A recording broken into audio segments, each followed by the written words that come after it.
Hey guys, me Aaron here, back with a brand new video, and this time we're gonna be doing something a bit different. I'm gonna be listing off 10 of my favorite albums, not necessarily of all time, just 10 of my favorite albums generally. I'm gonna explain why, and we're gonna be ordering.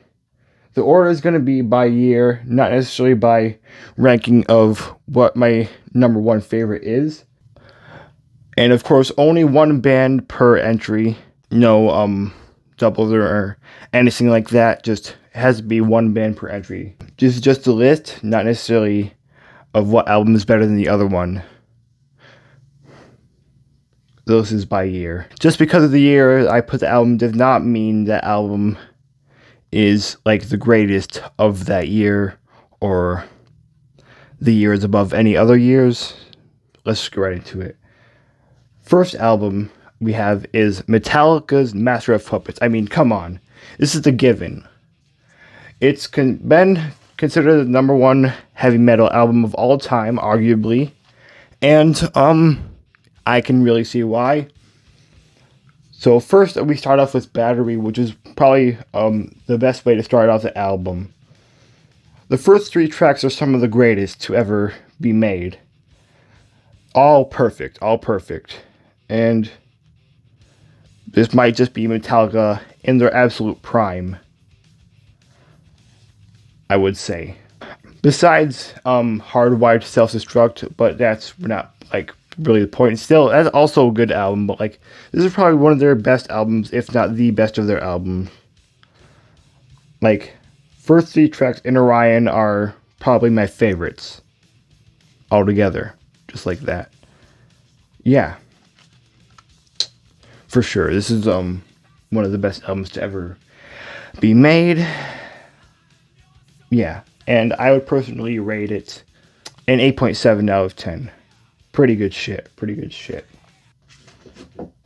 Next album we have is Powerman 5000 Tonight the Stars Revolt. Haven't heard much else, but this is probably another really great album. A really great nu metal album as well. It really is truly one of the greats, and it has a lot of really good songs. Like, all of them are good. And I really love the intro and the, like, narrator's voice. This works pretty well for this album. Shit, what else? Yeah, no, all the songs are good. They sound pretty similar to each other, but that's obviously what they're going for, because that's what the band is, I think. The vocalist has a good voice. And this is like Powerman 5000 is a band started by Rob Zombie's brother, Spider-One. Not sure what his actual name is. Not sure what Rob Zombie's actual name is either, so yeah. This is probably one of the great albums of whatever era this is. Yeah, no, I really like the sci-fi stuff in their aesthetic. Works pretty well for what this album is. The title track itself is top tier shit. Supernova Goes Pop, another great one. And When Worlds Collide, probably chef's kiss. And Watch the Sky for Me was a great song, and then the hidden track after that is a great way to finish this album. Really fucked up, disturbing shit. 9.7 out of 10. Next up, we have Slipknot Self-Titled. Yes. This isn't even my favorite Slipknot album, but I think it's just one of their best albums of all time. It's definitely a close second, for sure. Because it is really great. Slipknot definitely in their prime, raw and unleashed and untamed. Some of their best work to ever be. You can go look at that. Yeah, Corey Taylor's voice is very familiar and very unique. Definitely not the heaviest thing in the world, but I'd say this is sort of medium heaviness. At least in my opinion, some people may disagree. But in terms of metal, I think this is medium heaviness. When Slipknot started, they were considered a nu metal band, but definitely not at all. Like, the first track off this album is not really nu metal at all. It may be, could be a flavor of nu metal, but it still feels more like alternative metal, because I think that's what Slipknot primarily is, alternative metal, for sure. Every song on this album is perfect. Every single one. And I don't think a lot of them are above each other, because they all just blend so well together, and it's just a perfect storm. Something like that.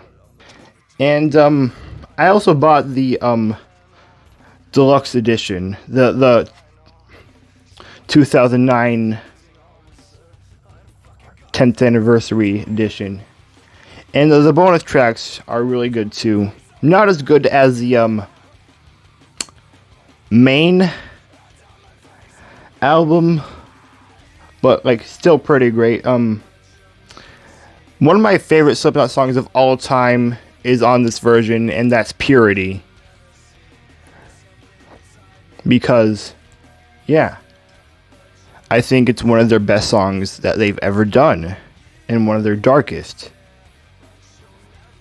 Can't think of a whole lot of other Slipknot songs that are darker than, okay, probably the entire Grey Chapter album might be the darkest thing they ever did. But, yeah.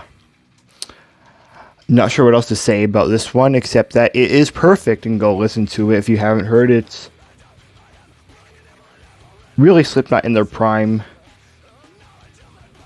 Mwah. This one is a 10 out of 10.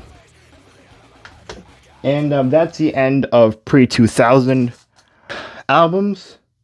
Next up, we have System of a Down, Steal This Album.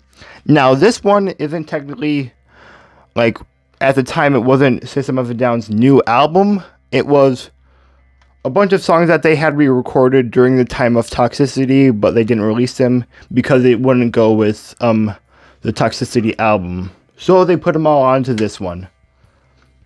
There's a collection of songs that they had recorded during that time. And really good shit. Really good shit. Personally, this is my favorite System of a Down album ever. Because all of the songs, once again, just perfection. Undeniable perfection. And I feel like this one's underrated. I really, really, really love this one. Absolutely. You can hear me getting a bit excited about this one because of how perfect it is. Yeah. One of my favorite tracks on this album is Mr. Jack because, yeah. Because of how good it is. I like how sort of calm it is, and then at the end, the whole "fuck you pig" thing, that's some good shit there too. Yeah. And "Fuck the System" is also another great one on this album. And the first song, Chicken Stew, gets fucking weird there. And yeah, this album is another perfect 10. Next up, we have My Chemical Romance's The Black Parade. Probably also their best. Not only is it their best album, it's probably one of the best rock albums of all time. I'm not sure. I'm not even sure if that's true. But, oh yes, it is absolute perfection. Undeniably. Every single song on this album, once again, perfect. They were all done so well together. I love how they explain death. how death is talked about in the song. Very good stuff. The first song is called The End, and then the next song is literally called Dead. The songs are transitioning like more and more into death and afterlife. But I am not entirely sure how Teenagers goes with the rest of the album, but I think it is about school shootings in general, so that could probably be it. The best song is definitely Famous Last Words. Great ending to this song. Well, almost, but then we have Blood, which was a hidden track. So, yeah. Thankfully, it's his own track and not part of Famous Last Words, because that would be way too long. But yeah. Perfect rock opera album. For sure. 9.5 out of 10. Yeah. Oh, and Sleep. Another great song on this album. I love Gerard's screams in here. Fucking brutal. And what's even more brutal is his song that he did with Matt Heafy, I think, called Ronin. I forgot the band name. Just look up Gerard Way Ronin, and you'll find it. I think the band name is Ibaraki or something. I'm not sure if that's correct even, but go listen to that. Now we have officially ended the 2000s era. Next, 2010s, and that's where it ends. Next up, Muse Drones. Now, this album does have its issues, but for me personally, it's my favorite Muse album. And a good album in general, but it does have a couple of issues though. And I'm going to talk about them. First song, Dead Inside, is good. But the second song, Psycho, is, well, a bit cringe. The guitar riff is fine itself. Like, all the instrumentals are fine. The lyrics, I think, are fine too, but maybe not the best. But the main issue is the drill instructor's voice that they have in the background, talking about stuff like some cringy lines, I think, but like the song is fine, it's just a bit cringe, so that does kind of ruin it a bit for me, but not the entire album by any means.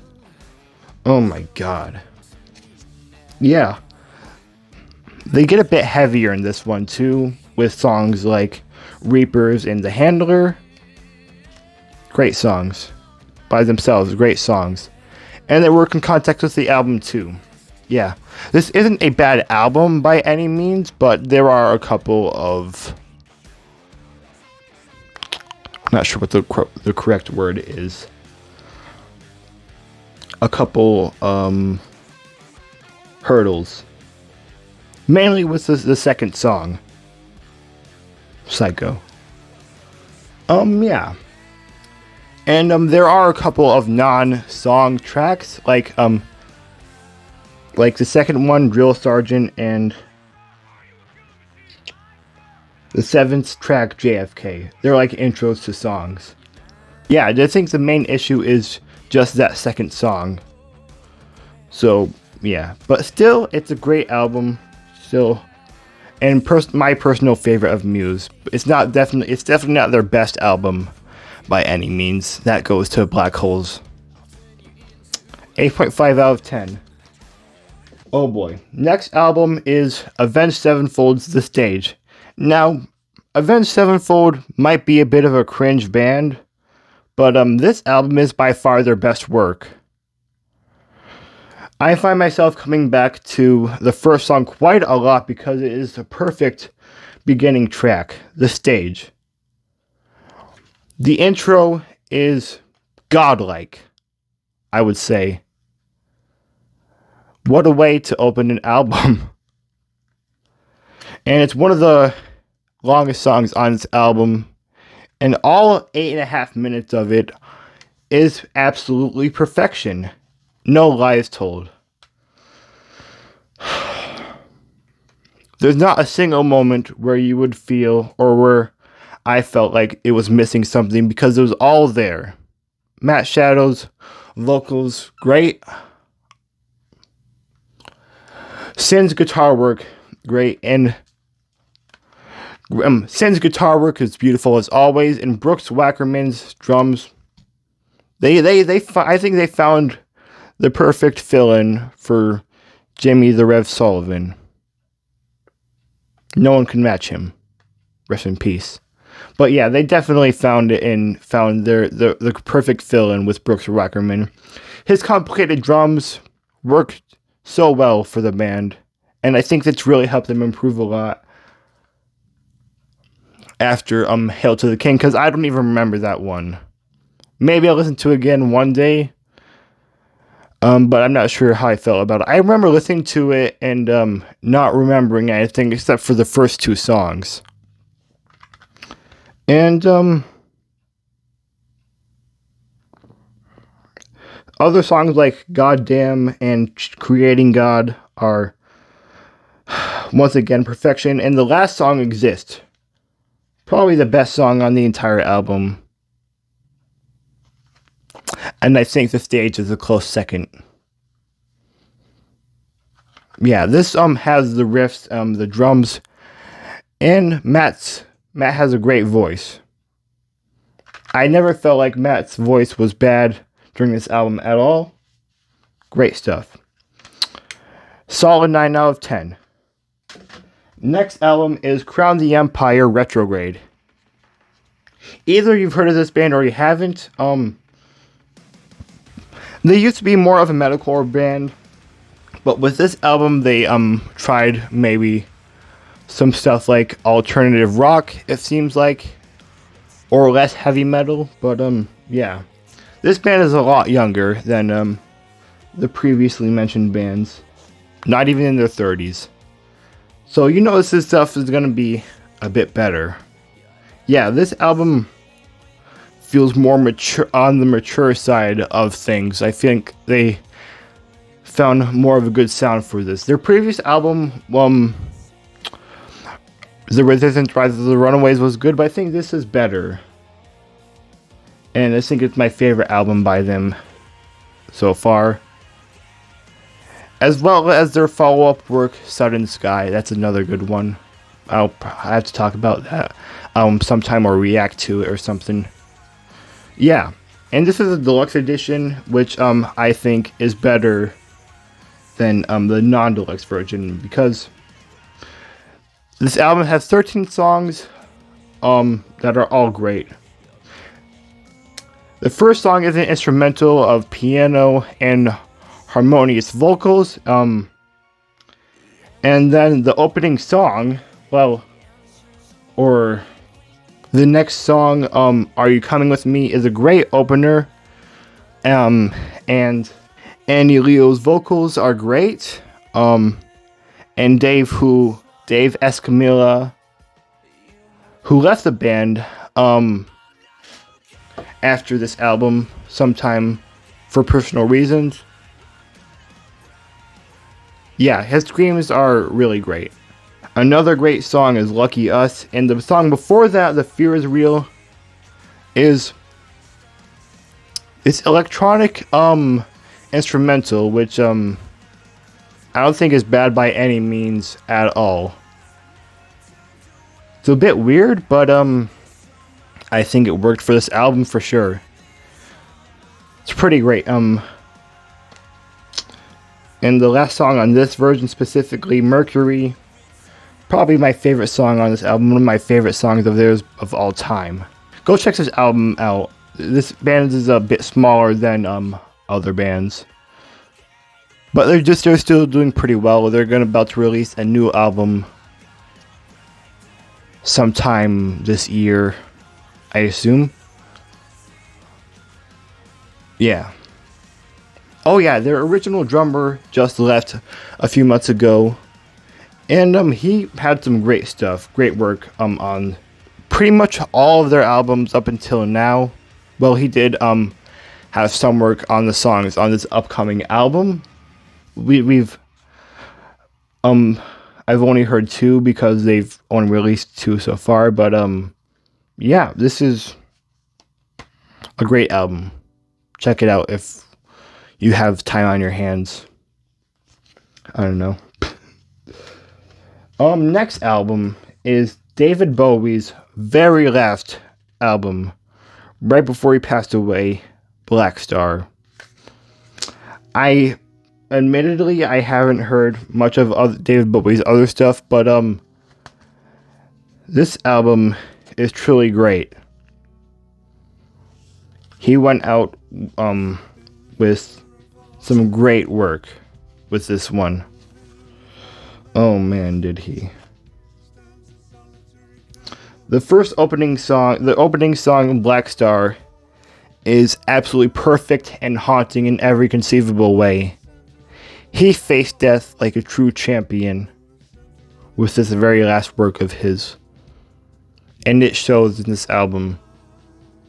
I think all of these songs are great, except for the second one called "'Tis a Pity She Was a Whore," because I don't want to sound like a pussy or anything, but I think that song might be a bit problematic because of the lyrics. But it's still a great song, just the lyrics are... really, David? But I'm not going to complain too much. He was dying. I don't know. So, I don't know, but that song's just a bit not a bad song, though. Instrumental is really stellar. This one's a bit more experimental, this album. Yeah, a lot of weird shit, I would say. And that weird shit is very great, I would say as well. And it fucking works. This album is a 10 out of 10. Definitely my favorite song on this album is the opener. There's nothing like it. Beautiful. And we arrive at our final album, 21 Pilots Trench. Yeah. Their album right before Skeleton Icy, which is also a great album. And people don't like that one as much for some reason, but I still think that's a good album, but this one is too. Not even my favorite 21 Pilots album, but it is their best work for sure. By far. The opening song, Jumpsuit, has a great, memorable bass line. And that one feels a bit more rock-oriented. I'm not sure if it's totally rock, but I think it comes pretty close to rock. Tyler Joseph has a great voice. You guys already know that. And he has some great screams on the song. This is the only song he screams on. And it's fucking awesome. Yeah. I love that they tried to do something different with each song, but still remain true to the 21 Pilots sound. Yeah, all these songs are beautiful. And very well works for the Dima storyline. This is where it really started, that whole storyline, and continued and scaled. And never mind. Yeah, great concept album. All the songs are stellar. This album is absolutely perfect. No lies. And I will fight anyone who disagrees. But you guys are free to have your own opinion. But fuck you. I'm kidding. Seriously, I'm kidding. Yeah, this album is really great. Another 10, I think. The best song on here is probably Bandito, in my personal opinion. That song is just beautiful